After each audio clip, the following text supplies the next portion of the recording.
সামনে marathon season আসছে, কিন্তু সেদিন নিউজ পেপারে একটা আর্টিকেল বেরিয়েছে যে ম্যারাথন রানারদের নাকি কোলন ক্যান্সার হওয়ার সম্ভাবনা বাড়ছে।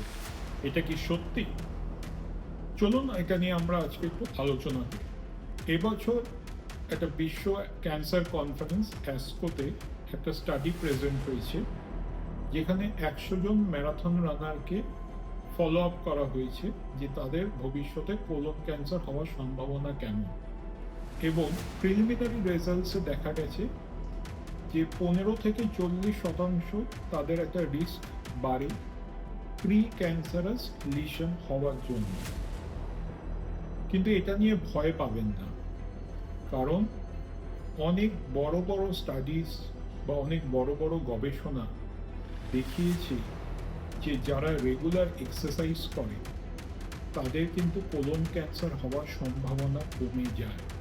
এবং সেম কনফারেন্সেও দেখা গেছে যে যাদের কোলন ক্যান্সার হয়েছে ট্রিটমেন্ট নেওয়ার পর যারা সার্জারি করছে তাদেরও কিন্তু ভবিষ্যতে রোগ ফেরত আসার সম্ভাবনা কমে যায়।